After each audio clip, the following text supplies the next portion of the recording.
We provide you the platform to turn your dreams into reality. Give wings to your aspirations with KR Mangalam University.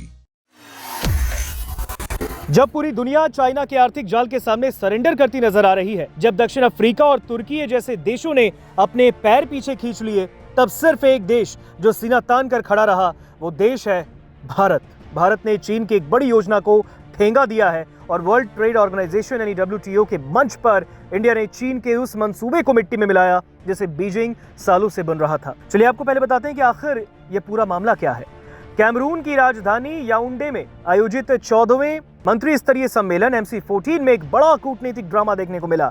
चीन अपने नेतृत्व वाले investment facilitation for development IFD समझौते को WTO के कानूनी ढांचे में शामिल कराने के लिए पूरा जोर लगा रहा था। चीन का मकसद साफ था कि निवेश के बहाने अपनी शर्तों को दुनिया पर थोपना, लेकिन भारत ने अकेले खड़े होकर इस प्रस्ताव को ब्लॉक कर दिया। आइए अब नजर डालते हैं भारत के साहस की कहानी पर। अहम बात यह है कि एक समय पर दक्षिण अफ्रीका और तुर्की भी भारत के साथ खड़े थे, लेकिन कूटनीतिक दबाव कहें या कुछ और, इन दोनों देशों ने अपना विरोध वापस लिया। अब इस लिस्ट में चीन की आंखों में आंखें डालकर विरोध करने वाला भारत इकलौता देश बच गया है। इस मामले पर वाणिज्य एवं उद्योग मंत्री पीयूष गोयल ने सोशल मीडिया एक्स प्लेटफॉर्म पर कहा, WTO MC14 में महात्मा गांधी जी के इस दर्शन से प्रेरणा लेते हुए कि सत्य हमेशा परंपराओं पर भारी पड़ता है, भारत ने IFD समझौते के विवादास्पद मुद्दे पर अकेले खड़े होने का साहस दिखाया और इसे WTO के फ्रेमवर्क में एनेक्स फॉर एग्रीमेंट के तौर पर शामिल करने पर सहमति नहीं दी। WTO में शामिल 128 देशों की ओर से समर्थित IFD का मकसद ज्यादा पारदर्शिता और सही प्रोसेस के जरिए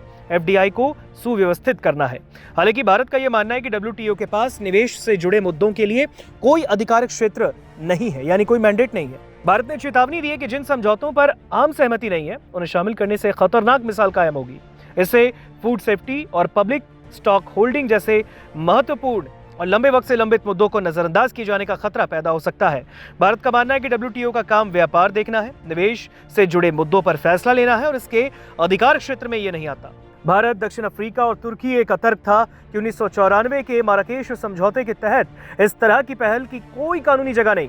2004 में ही जनरल काउंसिल ने निवेश को एजेंडे से बाहर किया। चीन 128 देशों के समर्थन का दावा करके IFD को औपचारिक रूप देना चाहता था। 2017 से ही विकसित देश ई-कॉमर्स और निवेश जैसे मुद्दों को ज्वाइंट स्टेटमेंट इनिशिएटिव्स JSI के जरिए पिछले दरवाजे से घुसाने की कोशिश कर रहा है। भारत ने साफ तौर पर चेतावनी दी कि चंद देशों का समूह मिलकर पूरे संगठन के लिए नियम तय नहीं कर सकता, खासकर उन जगहों पर जिन्हें पहले ही सर्वसम्मति से हटाया जा चुका है। भारत ने साबित कर दिया कि वो केवल अपनी इकोनॉमी ही नहीं बल्कि वैश्विक व्यापार के नैतिक ढांचे की रक्षा के लिए भी लड़ना जानता है। जहां बड़े बड़े देश पीछे हट गए, वहां भारत की दृढ़ता ने चीन के इकोनॉमिक विस्तारवाद को एक करारा जवाब दिया है।